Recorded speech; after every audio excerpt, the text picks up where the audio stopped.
AITA for telling my BF that if he doesn't go to work, he's no longer using anything of mine, including my car and Wi-Fi. 28F/29 meters been together for like 4 years I think. I love this guy to death, but when I say he is lazy, that is seriously a huge fucking understatement and doesn't even shed an ounce of light on the actual problem. He's also a gaming junkie like the worst of their kind. For example, when a game is being released, he waits up until midnight to purchase the game, no matter how expensive, and will binge on it for weeks straight while hardly sleeping. During this time you will be lucky to get so much as a hello out of him without him getting pissed for you disrupting him, but still expects people to literally cater to his every need so that he doesn't have to get up to do anything. I don't entertain this because I'm not his fucking mother. Anyways, a year and a half ago I had to give him an ultimatum. You either get a fucking job and start supporting yourself, or you can leave and go mooch off someone else. He chose to get a job.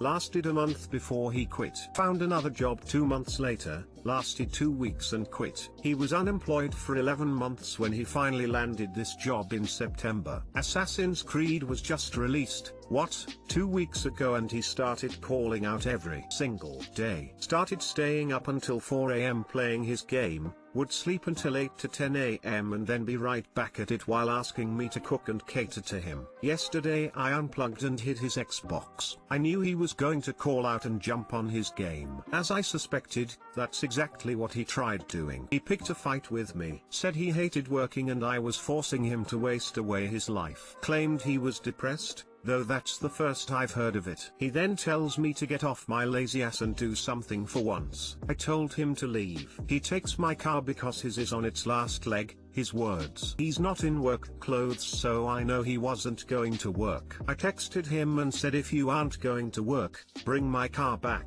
And if you plan on flaking on this job like the rest of them, you will not be using my car or my internet. Make your choice. He texted back saying, you trying to mother me all the time is a fucking turn off. You holding things against me all the time also makes you a fucking asshole.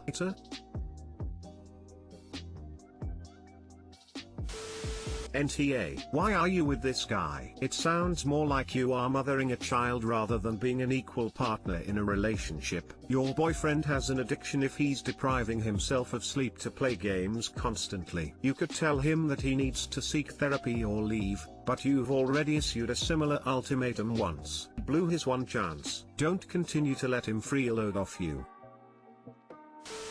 Oh good gods. Info, were your previous partners similar to him? Are you usually the one who tends to give more than she gets in a relationship? Yes, my last relationship was incredibly toxic and abusive.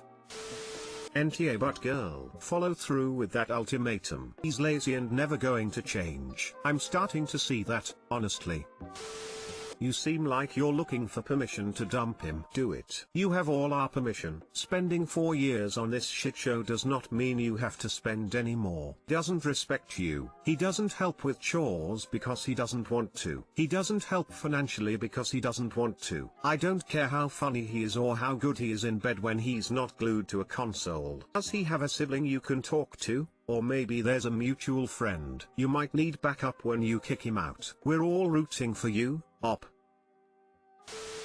AITA for not letting my parents use my bed while they visit my house. My mom, stepdad, and I have a troubled relationship. They're a Karen and a Ken. If you've seen the movie Red Eye, they're that obnoxious hotel couple. Regardless, they are visiting this week. They came in from out of town, which is always stressful for me and my husband. My husband and I have a queen bed. We have a twin bed in one bedroom, a full bed in our main guest room. We put my parents for the full. The full bed is not some rickety old thing, it's maybe 5 years old. My parents came to me this morning and told me they had just the worst night of sleep. They said the full bed isn't big enough for them, they got no sleep, they are so grouchy today, and could we please give them our bed for the week? I was all exclamation mark. I said no. For me, it's not just our bed, My parents would absolutely be the type to snoop around our bedroom. My parents have been complaining off and on all day. They had an extra cup of coffee because they're so tired. They need Advil because their back is so sore. Stuff like that. My husband has ignored them for the most part. My stepdad tried to be all buddy-buddy and hint at the bed swap to my husband. AITA, should I give my parents my bed? ETA, they are larger people. Not sure if this makes a difference.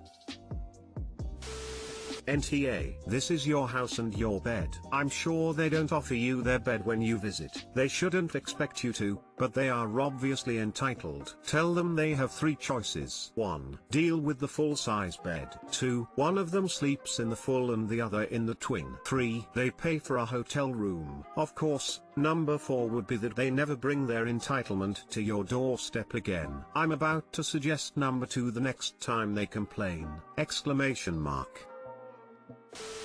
Should I give my parents my bed? Fuck no. You should give them the number to the nearest hotel. You are NTA here at all, but they certainly are for acting this way. ETA, based on your ETA, my opinion doesn't change. You have 2 beds available. They can sleep separately, make do together, or go to a hotel. There is no circumstance in which it is acceptable to ask your host for their bed. Period. When you visit family, you make do with the accommodations provided and are thankful for not having to have a hotel room. Swallow your words about lost sleep or aches and pains the bed causes. Hubs and I once shared a guest room at my Grammy's house, which has an absolutely intolerable bed, for a week, and were grateful to be able to wake up on the farm instead of a hotel.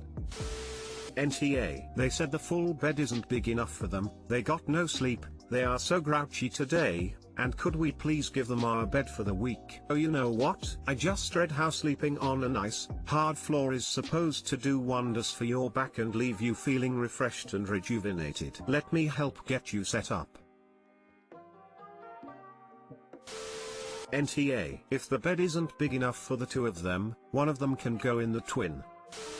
AITA, for telling my parents I have no positive memories with them. Yesterday my friend came over. We have been friends for 5 years now and we were talking about some fun things we did in school. Our school is on a huge piece of land and we found some planks and built a huge fort with a lot of our friends, and it was our secret paradise where we would sleep during breaks or just chat a lot. We talked for hours about memories. It was just like you remember when. It was a nice trip down memory lane. My parents were pretty happy and they wanted to do the same thing, but I honestly couldn't think of one positive memory I had with them. I used to run and hide because I was so scared of my dad. I also remembered going through homework with my mom and it being a huge blow to my self-esteem as she would call me stupid and worthless. I remembered trying to unplug my dad's Mac charger and getting electrocuted, but the charger got spoilt and I was punished for spoiling the charger since it was expensive. Told them I cannot remember a positive memory and maybe they can help me remember. They talked about teaching me how to write, but that was a negative memory to me since I was basically being threatened throughout the process. They mentioned playing pranks like pretending they were angry at me, but that was negative to me because I was just scared. They called me unappreciative and said that they were sorry they could not make me happy. Condescending. Now I am wondering if I was the asshole. I am not saying I needed expensive vacations to have positive memories or anything like that. I had positive memories in science class and I have positive memories of my older sister carrying me on her shoulders when I was little, but all I remember is being scared of what my parents would do to me, to the point I even flinch when someone give me a high five. I remember my friends asking me why I am scared of a high five when I flinch when they are going to high five me. Edit, I corrected some spelling mistakes. I asked my sister if she has good memories with our parents and she said she does, but she has more bad than good ones with our parents.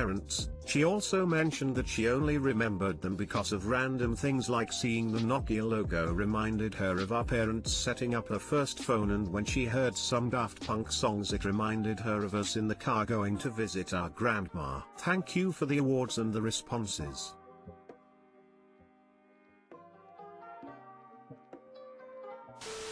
NTA, and I'm so sorry you feel so scared of them. I hope you have someone you can trust and confide in about how you are feeling. Sounds like you are still young. Hope you are safe. Yeah, my sister, I am 15. My sister cut contact with them, but I still chat with her and we play a lot of games together. NTA. What would you be supposed to do? Invent some positive memories? I'm sorry you had such a bad experience with your parents. NTA. It's better for you in the long run to be aware of your parents' bad behavior so you don't repeat it in your adult life. Not just if you have kids, but with friends, relationships, etc. Fair play to you for having the balls to call them out when I presume you still keep a relationship with them and knew you'd probably get backlash. Side note, my parents weren't the greatest either. I had it out with my mum a couple of years ago. I basically fronted her and said you really screwed up and I'm an adult now and we can either make positive memories from now on or you can get out of my life. We actually have a much better relationship for it. My dad, unfortunately, is a lost cause and will never change, so I just pretend everything's normal and keep a safe distance from him. Unless he comes into my home and starts acting up, then he's immediately kicked out. I wouldn't have had the balls to do that now if I had never stood up to my parents and called them out on their shit. So no, you're not an asshole. NTA. They don't like to be faced with their own failure as parents, but that doesn't mean you needed to fabricate some happy memories to appease their egos.